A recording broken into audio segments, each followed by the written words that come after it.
You're listening to Navigating the French on Paris Underground Radio.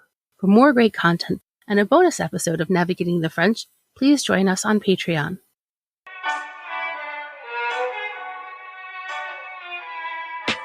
Hello, and welcome to Navigating the French, the podcast where each episode we take a look at a French word and try and see what it tells us about French culture. I'm your host, Emily Monaco. Today I'm chatting with Debra Ollivier, author of What French Women Know. She's here to dive deep into a cognate whose wildly different meanings in French and English offer a bit of insight into how the French perceive one another and wish to be perceived. Populaire. Welcome back to the podcast, Debra. Thank you. It's great to be here.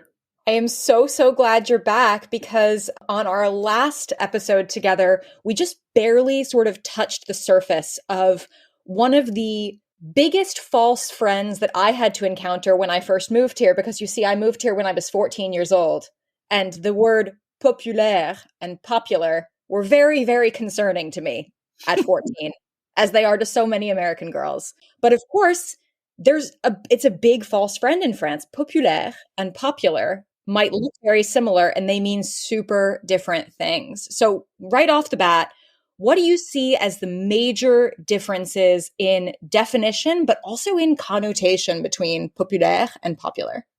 Well, there's a really basic fundamental difference. If you take the word populaire just strictly in the French, I don't even want to say vernacular. I mean, it has a political connotation. It means working class. That was the original, when I say original, when I was living in France, I've lived on and off since the 90s, but that's what populaire meant. And hence le Front Populaire or the Popular Front, right? Which was an alliance of working class and left-wing parties fighting for democracy, right? And against fascism. So the word populaire was in there. And that was really working class of the people. Nothing at all to do with being popular as we American girls, women, people understand the word, right? So I also had the same problem when I first went to France, which was actually before I even lived there, when I was a student. So it was populaire, what? So it does not at all have the same linguistic roots or sociocultural roots, for starters. And I think, that's something that the sort of political context of it is really interesting, because I think the longer you live here, the more you realize that there's a political side to it. But these days, you also see it in things like, I see it in my job as a food journalist, people talking about le bistrot populaire. And it's really easy to look at that and think people mean a popular bistro, a bistro people like to go to. Right. But it's actually more about it being, well-priced or, catering to a certain, socioeconomic group. It's very, very different. I think it's one of the most different cognates I've found in my 3 years of doing this podcast. Yeah, it's for the people. It's a bistro for the people. It means we're not a shishi bistro. We're not snooty. We are not on the Champs-Élysées or even, frankly, in the Latin Quarter, right? That's what it means. It means we relate to you. We're of the people. We're cool, right? But yeah, it's really easy. I get to a tourist, you would think, oh, wow, this is a really popular place where everyone likes to go and it's super trendy. It's not that, even though they do, frankly, become trendy in their own ways, but yeah, very different. Yeah. So I think the fact that the word populaire in French has a translation, or at least a quasi-translation into English as working class. I mean, it doesn't carry all of the connotation of populaire, I think, but it carries a big chunk of it. But going the other way, I think it's actually quite difficult. I couldn't think of a word in French that would replace the English popular.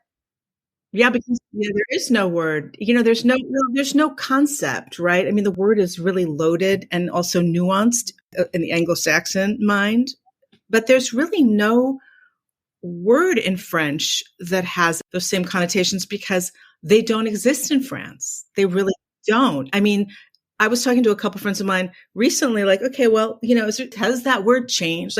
What does populaire or popular mean? And what would be the closest French word to how we Americans construe popular or popularity? And invariably it was likable, that person's likable. which is nothing, does not have the connotations of being popular, right? Not at all. I think that's one of the things that's reassuring when you're a teenager who isn't popular, is that you think to yourself, well, someday the fact that I'm likable will be enough. Then it doesn't compete. It's that coolness, this idea of being cool. I haven't worried about being cool in such a long time, but now I'm thinking about it and it's giving me agita. Agitated. There's actually a real twist here, frankly, which is that it is a very liberating twist if you can get your head around it, which is difficult if you're American. But frankly, if you're popular in France in the American way that it's construed, there's something sort of wrong with you. You're actually not cool because you're sort of like everyone. There's a certain blandness to you. There's actually cachet in not being liked by everyone and not being like everyone. So when you grow up with that as a teenager or young girl, that's a lot more liberating than trying to figure out, how can I be liked by everyone? How can I look like everyone? How can I still be authentic to myself, which is also, right? That's like, who knows how to do that when you're focused on trying to be liked by other people and be like them.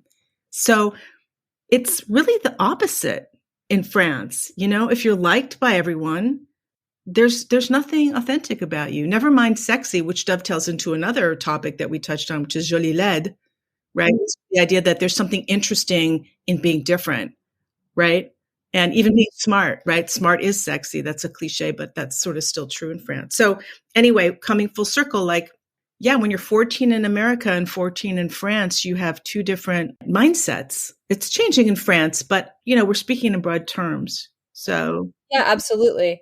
And I think, obviously it is changing. And I think that there's certainly influence from the media that might be changing things. You see things like the movie Mean Girls being released in France. Well, obviously there has to be some sort of cultural understanding of what that movie is about. That movie really is about people trying to be popular. So the fact that exists and that people went and saw it means that they understand the concept. And yet, I think if we sort of zero in, I'm curious, is popularity, as it's evoked by young, as you said, Anglophone or maybe even just American women, a thing? Do French girls and French women care about being popular or even about being liked? And if not, what do they want people to see them as? What do they want the reason people are directing their gaze at them to be? Well, probably they want to be perceived as too cool to be concerned about being popular, for starters. And I want to circle back to the thing about Mean Girls in France. I think the appeal in France is just that, not that they're trying to be popular, but that they're just mean. French, that's another, being mean. As we know, French have a reputation for being mean, cold, standoffish, nonchalant, right? Misconstrued as mean. And they can, relative to Americans who are very much about being positive and have a nice day, even if you hate the person, right? The French don't do that. So they come off as mean. So I think Mean Girls is as much about how weird it is, girls trying to be popular, with just the phenomenon of being mean, But coming back to, I think that for French women, it's really about, like I said, being so much in your own sense of self and owning your personal agency and just really not giving a damn. It's kind of a fine art to that. And that's what makes you, I wouldn't say popular, but that's what makes you alluring. I have in my book, I thought you mentioned the Mean Girls. I was fascinated when The Bachelor, that TV show, to France. I was like, you got to be kidding, right? Because of course, everything in the United States pop culture goes everywhere, and the French still ingest it, right? And I'm looking at but I wanted to quote. I actually interviewed the producer of the show, a guy named Alexis de Gemini, about what he found was the most sort of outstanding difference between American women and their French counterparts. And I'm going to quote from my own book because I thought it was fascinating. It dovetails with this. He wrote, quote, "American women have a natural talent to act like they're natural. This is something you Americans grow up learning how to do. French women are just the opposite. They appreciate conflict and don't give a shit what you think of them.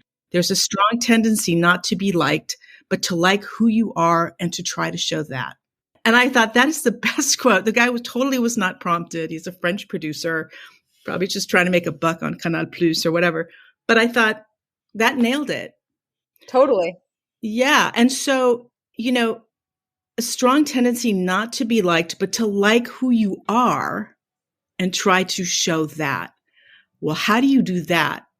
And there's a whole self-help industry around that in the United States, as we know, and self-help, which is very ironic because it's all about how to be authentic. And then it becomes so inauthentic, right? Because everyone's trying to be authentic in the same ways.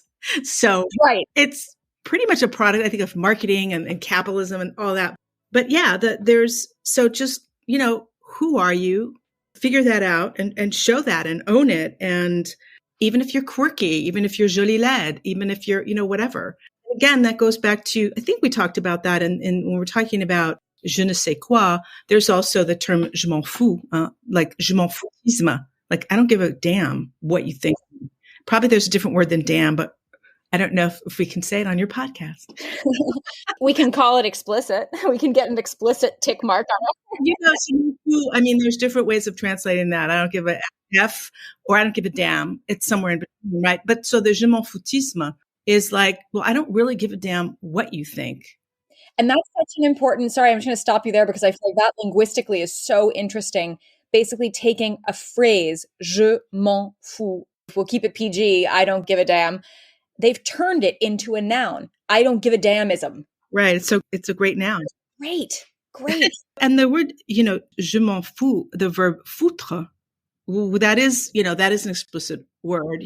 It's very loaded, and it goes deep and it's kind of fun when you use it as a noun, like je m'en fous, foutisme.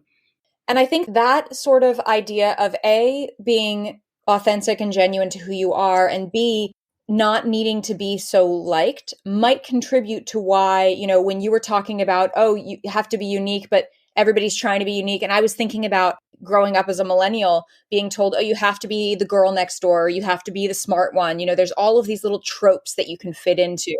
And I remember meeting French friends when I had first moved back here. So, in university, and saying, oh, were you a jock? Were you a nerd? And they would sort of look at me like, quoi? Like, they don't want to be part of a club. They don't want to be part of a group. They don't want to ascribe to being one of many, whether that's popular or a nerd or whatever it is. Well, that brings up a really good point about the idea of belonging, which is also much more American than French. Like, think about it. You talked about the university. Unless this has changed very recently, there's no such thing as fraternities and sororities in France the way there are in fact, there aren't really campuses, which is kind of a drag. I mean, there are in some, but La Sorbonne is not really a campus the way we construe them in the United States. But in any case, so there's no fraternities or sororities. There's no space or even drive to create that sort of clubbiness that you have, which is clubbiness, but it's also belonging, and it's great and it's fine. I'm not saying that with any judgment to it, right? But we do covet belonging, and it could be, and now I'm going way out on a limb. You tell me what you think. Do it. Like, we're a very young country compared to France, right? And everyone's from everywhere, and most people are sort of, the roots don't go that far before we're actually in Europe, right? So there's not a sense of ancestral connection or belonging, even though, there's a whole rise of nationalism in this country that's really scary, and about, being an American, whatever that means. But really, if you step back, Americans, we're a new country. We don't have the connection to like terroir. That's a hard word to describe also.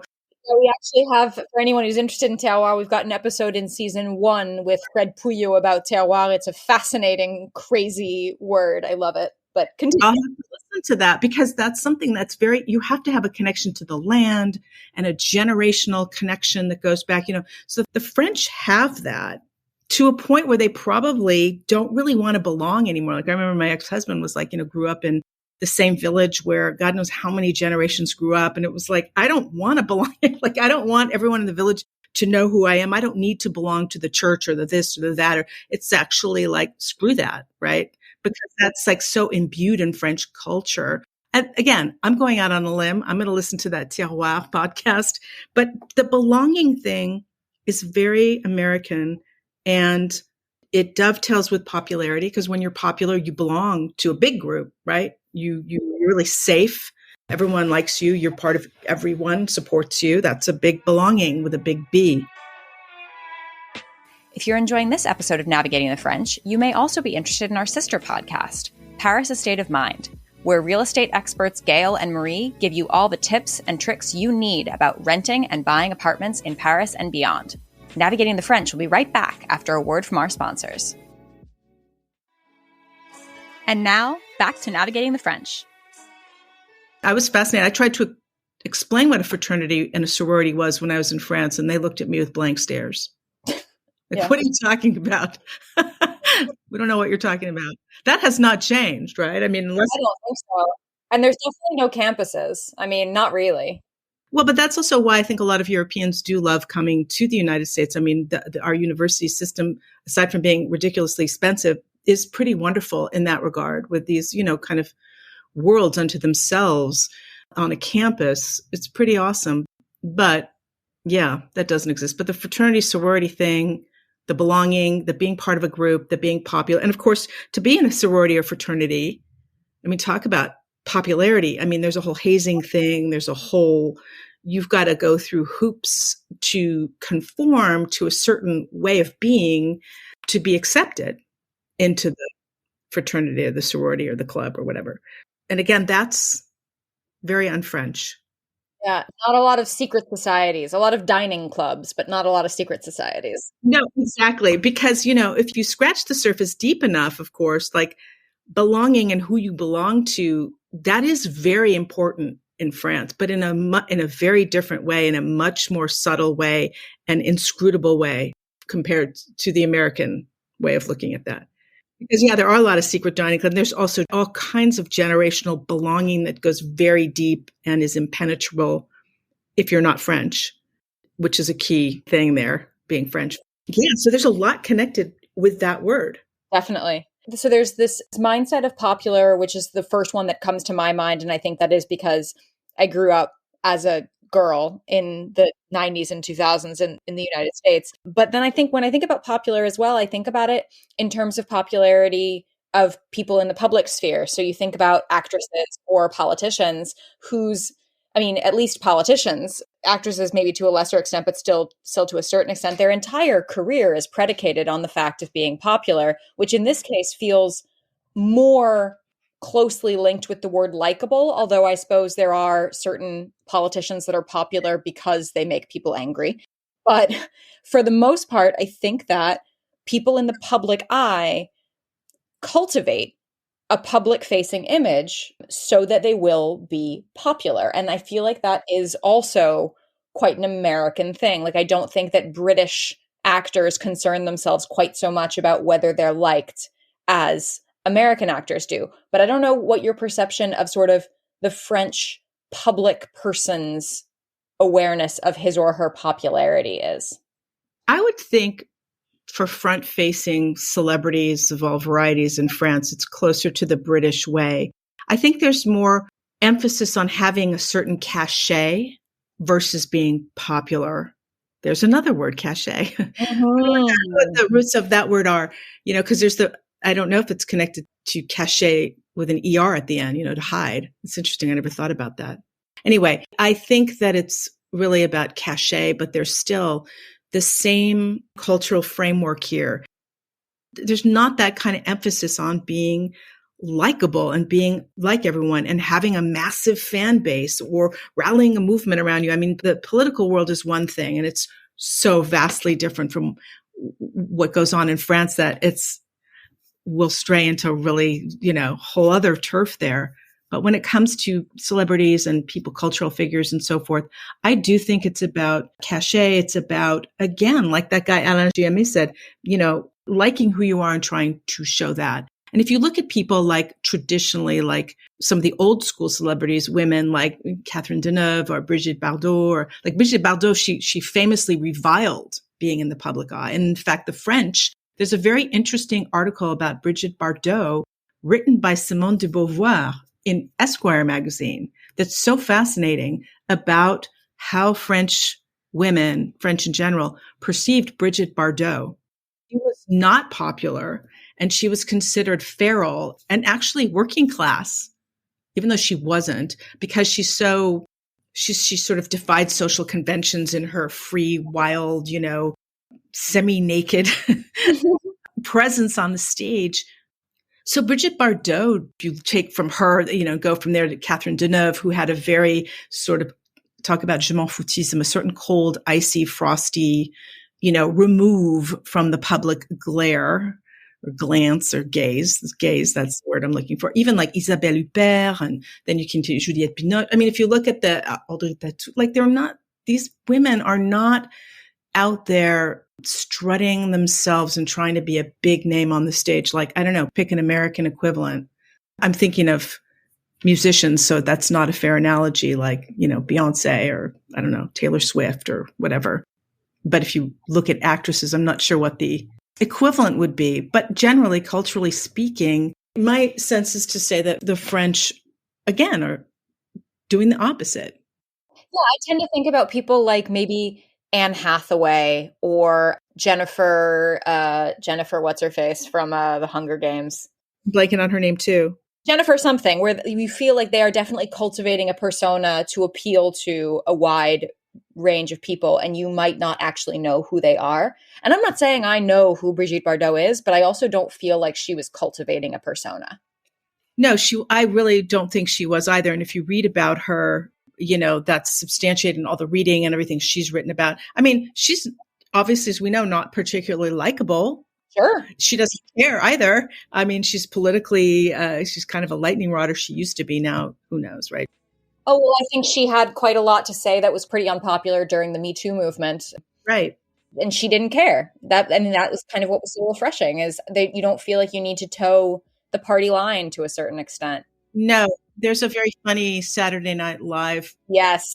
I mean, it's kind of all right there, and they're smoking and drinking, and they're not looking kind of put together like an Anne Hathaway, or smiling, or, with the bright white teeth and the perfect hair and the whole thing.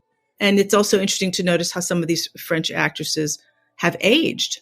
Yeah. Including, my goodness, Brigitte Bardot, right? Who just said no to a lot of traditional enhancements, shall we say, that American women do, or American celebrities, let's say actresses and so forth, people in the public eye, to maintain a certain popularity, allure. I find that interesting too. I do too. But it's very different. So I like to believe that we are in a time where we as women are getting back in touch with or not getting back in touch, reviling this long-term competition where we've been pitted against each other, and we're finally, learning to celebrate one another. However, there is still a certain amount of competition that I feel maybe less than before, but sort of reigns over American women's relationships with one another. And I think that is fueled to a certain extent by the fact that we've been so concerned with popularity for such a long time. So if popularity or even likability doesn't govern the relationships between French women in the same ways it does in the US, is there still competition among French women? Are they still competing with one another, with their peers, for something that's not this sort of popularity, prom queen crown type thing? That's a really good question. I think at the risk of floating into generalities, because it's such a big topic and there's so many different nuances to that, and every French woman is different. So speaking very, very generally, I think that in the context of popularity, women do compete with one another. American women compete with one another, and to try and look good and look a certain way, and the hair. And it's really for the gaze of other women to be all right in the gaze of other women. Even though they appeal to men, women are the judge there. Whereas in France, it's more for men. There's a culture of seduction that goes very deep. There's a whole different relationship between the sexes. I say quote unquote, because that word is also changing with, now gender nuance and so forth. But I think traditionally and generally, French women have competed with one another around men. So to be seductive to a man, to have more of the male attention, they're oriented that way. Again, figuring out, drilling down into who they are and owning who they are, but vis-a-vis seducing a man in the context of, if we're talking about competition, the way you described it. thinking, oh, I want to look a certain way and I need to do this because I want to look really pretty. So, Sophie or, Lori or whatever will think I'm cool or popular. It's really, I think, geared toward the role of seduction and the traditional male-female courtship kind of dynamic. So then do you feel as though the friendships, and again, I know we're speaking in very broad terms because everybody's an individual, but do you feel as though the friendships between women in America are different than the close friendships between women in France? That's really hard to say, because I've heard French women or the French in general just criticize Americans for being very superficial. We're all superficial. Our friendships are superficial, et cetera, et cetera, et cetera. I kind of think that's bullshit. I mean, I think Americans can come off as being superficial on the surface, right? Like in the public domain, the hi, how are you? I'm doing great. You look great. Like have a nice day, that whole thing. But I think when it comes to deep friendships that are cultivated over the years, that are truly authentic, I think they transcend culture. And again, this is general and these are like, who knows, right? There's no instrument to gauge this. Of course. I think it does take longer for sure to cultivate enduring friendships with French people, French women. It's partly as an outsider when you come from another culture. And I think also even within the culture itself, French people invite you into their homes for dinner. For example, Americans we go out and meet restaurants, to invite someone into their home as an intimate gesture toward building a friendship, a true friendship. So there's different friendship rituals, if you will.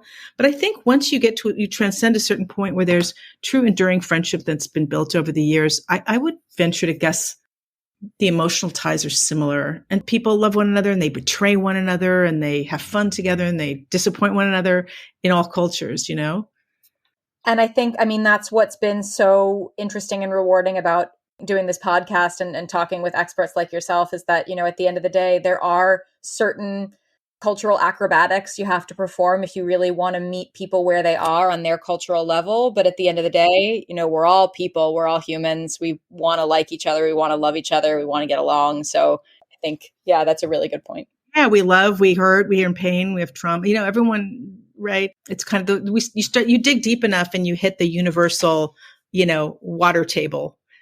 And I also think, and you might experience that being an American in France, when you speak the language really well, which you clearly do, you kind of, maybe there's a shortcut to having deeper friendships with French people because you speak their language. And also it's kind of a novelty, right? For them to have an American who can negotiate their culture well and their language. That opens a big door, I think, that is normally pretty shut if you can't handle things linguistically and culturally. I think that's true. I think you're right. But I think also what you said earlier is very apt, which is that it's very easy to make oh my God, you're my new best friend in America. You can go to one cocktail party and have one really good conversation with somebody and suddenly you've got a new friend. It takes longer in France, but I do feel like once you've made a friend in France, you can piss each other off. You can fight like sisters.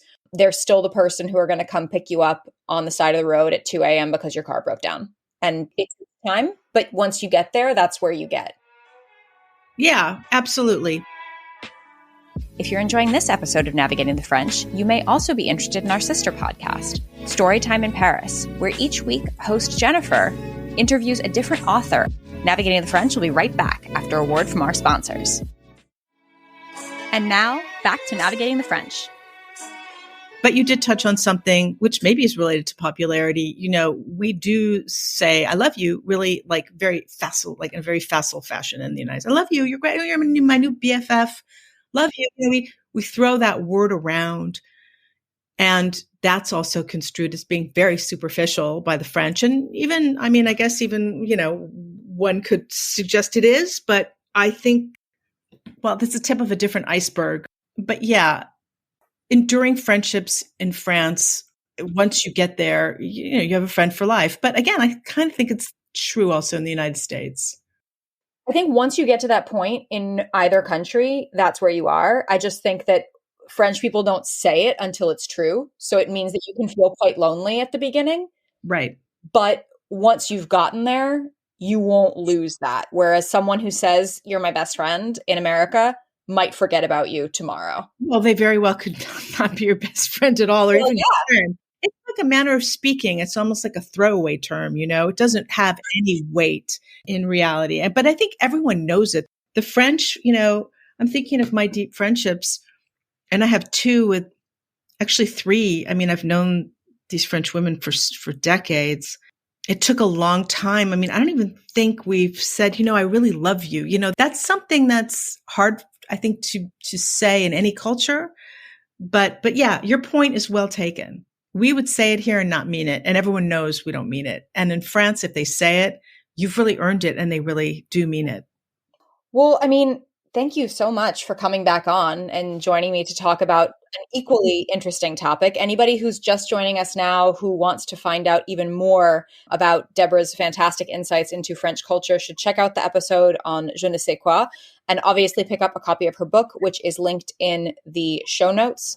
Thank you again, Debra, for joining me. This was such a great conversation. I really appreciate it. Have a fantastic rest of your day. Thank you. You too, Emily. Always a pleasure. Take care. You too. Bye-bye. Bye-bye. This has been Navigating the French. You can find more from me, Emily Monaco, at Emily_in_France on Twitter and Instagram. This podcast is produced by Paris Underground Radio. To listen to other episodes of this podcast or to discover more podcasts like it, please visit parisundergroundradio.com. Thanks for listening, and à bientôt. This episode of Navigating the French was produced by Jennifer Garrity for Paris Underground Radio. For more great content, join us on Patreon at patreon.com/Paris Underground Radio.